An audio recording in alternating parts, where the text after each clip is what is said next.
Okay, so imagine this. You've got like a personal compass, something that guides you through all the twists and turns life throws at you. It gives you clarity, makes you resilient, gives you this profound sense of meaning, even when everything feels chaotic.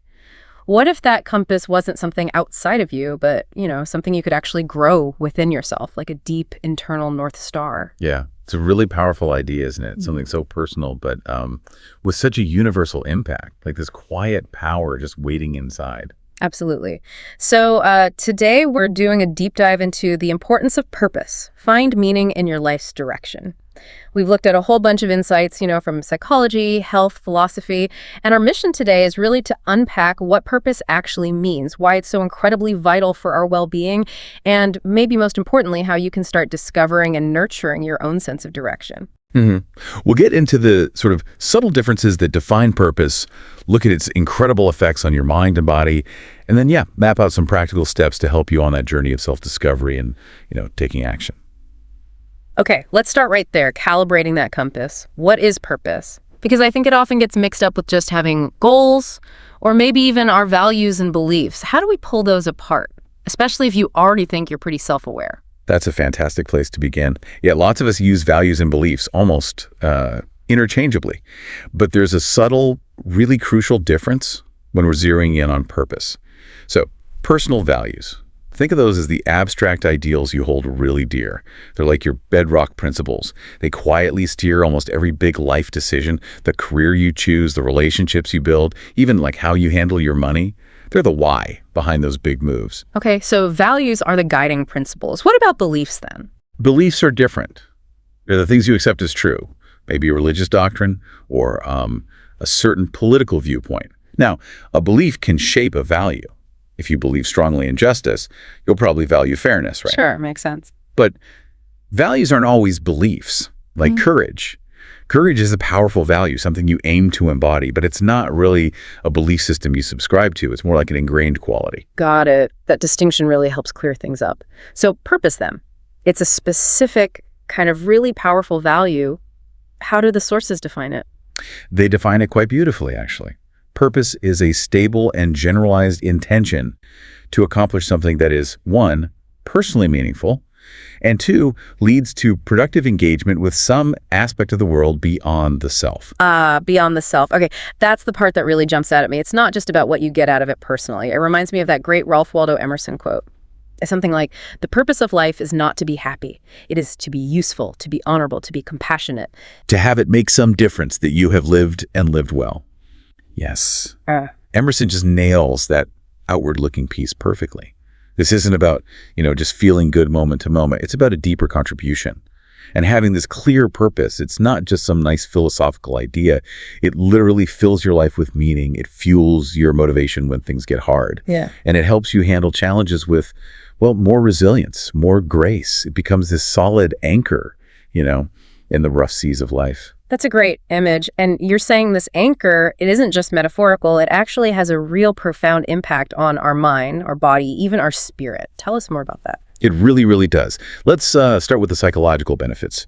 The absence of purpose, feeling sort of adrift without that clear direction. It's often linked to negative states, things like depression, chronic boredom, loneliness, anxiety, and even, sadly, a higher risk of substance abuse. The research is pretty stark on that. Wow. So feeling aimless can genuinely harm your mental health. Yeah. What about when purpose is there? What happens then? Well, on the flip side, having a strong sense of purpose is tied to a whole cascade of positive psychological states. We see higher self-esteem, a greater sense of self-efficacy that's, believing in your own ability to get things done, more optimism, hope, and just generally higher life satisfaction. It's really a foundation for thriving. Okay, but here's where it gets really interesting for me and maybe a bit unexpected. We often think we chase purpose to be happy, but the research seems to show a more complicated relationship with everyday happiness, doesn't it? That's a fantastic point. And yeah, the research adds a really fascinating layer there. Take something like parenting or maybe caregiving for an elderly relative. People consistently report these roles as highly purposeful, deeply meaningful. Yet, paradoxically, these same roles can be incredibly stressful, right? Exhausting. And sometimes they actually lead to lower levels of moment-to-moment positive feelings. Huh. So you might not be beaming with joy every single second, but you feel this deeper, more lasting sense of meaning underneath it all. That's a powerful difference. It's like purpose provides a different kind of fuel, maybe. Not just a quick feel-good hit, but that profound why that gets you through the tough stuff. Exactly. It's not about avoiding challenges, but having that deep why to keep pushing forward. That underlying current of meaning helps you navigate the difficulties with this sense of fulfillment, even when it's hard. Now, what's truly amazing is how this goes beyond just our mental state, right into our physical health. Okay, this is where it shifts from being abstract to something almost, well, tangible. How does purpose actually show up in our biology? It's pretty remarkable, actually. People with higher levels of purpose, they tend to have some really impressive health markers. We see lower levels of stress hormones, like cortisol, better cholesterol levels. They're less likely to be overweight, and they show a lower inflammatory response in the body. And get this is particularly groundbreaking. They seem to be at lower risk for things like mild cognitive impairment and even Alzheimer's disease. Plus, they're less likely to suffer physical disabilities as they get older. That is incredible. So, living a life with intention, with purpose, might literally act as a shield for your brain as you age. It's not just about feeling good now, it's potentially about preserving your mental sharpness decades later. That really changes how you think about purpose from nice to have to absolutely vital. It really does. Now, it's important to say these studies are mostly correlational, meaning purpose is related to better health. We're still figuring out the exact cause and effect links. For example, maybe the positive social connections that often come with a purposeful life also play a big role in physical health. It's all kind of interwoven. Right, a complex picture. And beyond mind and body, there's this spiritual dimension too. But this isn't necessarily about organized religion, is it? No, not at all, not exclusively. Spiritual purpose acts more like an inner guiding light, something rooted in your deepest core values. It's about finding these profound connections, maybe between yourself and others, or even with the universe, nature, something bigger. It's not tied to, say, material success or climbing the career ladder. It's about the principles that give your life meaning and guide how you act, like an inner compass pointing towards what truly matters to you. Okay, so if purpose is this important, this vital, how do we actually find it? It sounds like a pretty big journey, not something you just, trip over one day. It definitely is a journey, and it starts with a really crucial first step, self-understanding. That's the bedrock. Before you can really define your purpose, you need to understand who you are, deep down. This means real self-awareness, knowing your strengths, your weaknesses, your unique thoughts, beliefs, emotions. Think of it like tuning your internal GPS. You need it working well to navigate life's choices and bumps in the road. And right alongside that is getting clear on your core values and beliefs. Those really act as your moral compass, giving you direction. Precisely. And to really kickstart this deep self-assessment, there's some great practical things you can do. One is just simple contemplation, self-reflection. Ask yourself, what were the most meaningful moments in my life so far? What made them significant? Was it graduating? A moment of deep connection with someone? A time you felt like your actions really mattered? The answers often hold clues to what drives you. I like that, looking back to find clues for moving forward. And you mentioned exercises too, specific things people can try. Absolutely. You could create a vision board, Right. a visual collage of your goals, dreams, what your ideal life looks like, using pictures and words. Things like personality tests, Myers-Briggs, or the Enneagram. They can offer some surprising insights into your natural traits and tendencies. And don't underestimate 360-degree feedback. Asking trusted friends, family, maybe colleagues for their perspective. Getting that outside view can be invaluable for seeing your strengths and maybe some blind spots. Getting that full picture from different angles. Yeah, that sounds really powerful. And I guess practices like mindfulness or meditation fit in here too. Oh, definitely. They're fantastic tools for connecting with that inner self, quieting the constant mental chatter. They help you tune into your authentic desires, your passions, the things that easily get drowned out by daily noise. They help you hear your own inner voice more clearly. It's also worth remembering, I think, that we don't figure this out in a bubble. We're constantly shaped by our surroundings. Social conditioning, for instance. Society's expectations can sometimes push us towards goals that aren't really ours, like chasing a certain career because it looks successful. And that can leave you feeling really empty, even if you achieve it. It takes real conscious effort to break free from those external pressures. Right. And that's where community becomes so important. While finding purpose is deeply personal, it's not necessarily something you have to do completely alone. Having a supportive network, friends, maybe a coach, mentors can be incredibly helpful. They can challenge your thinking, validate what you're going through, and reflect back both your strengths and maybe areas where you need to grow. They help keep you anchored to your authentic path. Okay, so you've done the self-reflection, you're tuning that internal GPS, calibrating the compass. Yeah. How do you translate all that insight into actual action? This is where things like SMART goals come into play, right? Exactly. The SMART framework, making goals specific, measurable, achievable, relevant, specifically relevant to your purpose, and time-bound, gives you a structured roadmap. It turns those insights into concrete steps. So instead of a vague idea like, I want to help people, a SMART goal might be, I will volunteer at the local food bank for 2 hours every Saturday morning for the next 3 months. See how that makes it actionable? Yeah, much more concrete, less overwhelming. And along the way, challenges are definitely going to pop up. How do we build resilience for when we hit those inevitable bumps? I think the key is reframing. Seeing obstacles not as dead ends, but as opportunities to learn and grow. When you hit a roadblock, take a breath, assess, what parts can I control here? What steps can I take? And importantly, don't be afraid to ask for help or guidance. Every challenge is really a chance to adapt and get stronger. And celebrating the small wins, too. That seems crucial. It's easy to get so focused on the big, distant purpose that we forget to acknowledge the steps we're taking right now. Oh, absolutely vital. Celebrating those milestones, however small they seem, is huge for morale. It boosts your motivation, gives you tangible proof you're moving forward. Each little celebration is like a pit stop. It refuels your emotional and mental energy for the longer journey ahead. We've talked a lot about purpose as something we discover inside ourselves and how it benefits us. But what if that idea of finding purpose feels, I don't know, too passive or even impossible in this crazy world? What if purpose isn't found, but something we actually forge? This leads us into a pretty radical philosophical view, especially from existentialism. Yeah, this is where it gets really deep. Existentialism basically argues that meaning isn't out there waiting to be discovered. It's something we create as individuals.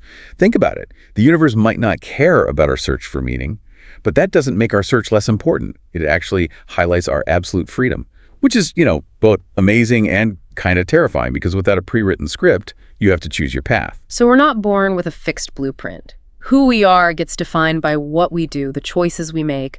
What does that really mean for us day to day, that idea that existence precedes essence? It's revolutionary, really. Yeah. It means you don't come into the world with a set identity or some predefined essence. Instead, who you are is constantly being shaped by your actions, your choices, how you engage with the world. So if you choose to act courageously, you become courageous through that action. It's not just philosophy. It's this radical call for you to define your own meaning through every decision, big or small. Wow. That's a powerful idea to really take on board. We are the authors of our own lives.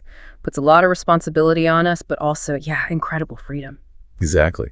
And even difficult feelings like despair or suffering, which can come from facing this freedom and the absurdity of a silent universe, existentialists see those as essential parts of a meaningful life. Yeah. Confronting them, not running away, forces us towards living authentically. Even death, that ultimate limit, gives life its urgency. It makes our choices matter now. So, purpose might feel rare sometimes, but it sounds like it can be intentionally grown, cultivated at pretty much any stage of life. It's not just for a certain age group or after a big life event. Precisely. Let's look at how it can unfold across a lifespan. In childhood, obviously, kids aren't ready for some grand life purpose. But early experiences can definitely plant seeds. I remember reading about a young girl, part of a 4-H club. She noticed her dad wasn't disposing of motor oil properly, right? So she started this project on oil recycling. That small thing, born from just observing something personal, sparked this environmental purpose that actually spread through her county, even the state. That's amazing. It really can start small, organically. And adolescence, teenage years, that seems like a prime time for exploring this stuff. Oh, absolutely. It's an ideal time. Purpose can emerge just by getting involved in something that gradually becomes really meaningful, like, say, volunteering for an environmental group over time. Or it can come from actively chasing a specific aim that feels personally relevant, like a young person getting involved in efforts against gun violence after local incidents really hit home. It can even be sparked by seeing it in others, maybe a really inspiring teacher, or even a roommate whose dedication to tutoring just ignites something in you. What about midlife? I imagine things like parenting and work become major sources then. Huge sources, yeah. Parenting, despite all the stress and exhaustion we talked about, consistently brings profound meaning for many people. Same with caregiving for others. And work, definitely. But it's often not just what you do, but how you frame it. Think about hospital cleaners. Some might see their job as just cleaning up messes, right? Thankless. But others, doing the exact same tasks, saw themselves as a crucial part of the healing process, contributing directly to patient well-being. They found deep meaning by job crafting, essentially shaping their perspective on their role to align with their deeper values. That's such a powerful example of taking ownership, finding meaning, even in tasks others might overlook. What about later adulthood, after retirement? Maybe kids have left home. How does purpose fit in then? It stays incredibly important, vital even, for staying connected socially and for overall health. But there can be this challenge, something researchers call the structural lag problem. It's like having this incredibly powerful, fully charged battery, the vibrant older adult, but maybe not enough machines or roles in society to plug it into. Society hasn't always caught up with increased lifespans to provide enough formal, purposeful roles. Despite this challenge, though, older adults who do maintain a sense of purpose tend to be more socially integrated, healthier, and they often find creative ways to contribute anyway. Okay, so knowing all this, how can we actively foster purpose in our day-to-day lives, no matter our age or what stage we're in? Yeah, there are definitely concrete strategies. At home, for instance, parents can actively cultivate gratitude, modeling it themselves, encouraging kids maybe to write gratitude letters or just list things they're thankful for. At work, anyone can try job crafting. Subtly reshape your experience. Maybe focus more on tasks you find meaningful, or build stronger relationships, or reframe how your work impacts others. In schools, career counseling could shift focus. Not just what job can you get, but what values does this kind of work align with? Group sessions could help students identify aspirations and make plans. And even in therapy or clinical settings, professionals can help foster purpose. Absolutely. Mental health pros can encourage practices like gratitude, and they can help people set meaningful, long-term goals. One way is guiding them to envision their optimal future selves through thoughtful conversation, Socratic dialogue, helping them connect their values to real steps forward. It's about empowering people to kind of write their own next chapter. So we've covered a lot today. We went from defining purpose and seeing its incredible benefits for our health, our mindset, all the way to practical steps for self-discovery, and even that profound philosophical idea that maybe we create our own meaning. It seems really clear that purpose isn't some fixed destination you arrive at. It's more like a dynamic, evolving journey, a compass you're constantly recalibrating. Your life isn't just something that's happening to you. You are actively, right now, authoring it. Every choice, every action, even the small ones, they all contribute to the ongoing creation of your purpose. It's really a daily act of living consciously. So for you listening right now, in a world that often tries to define us from the outside, what's one small, authentic choice you can make today? Just one thing, to step more fully into that role, the author of your own deeply meaningful life.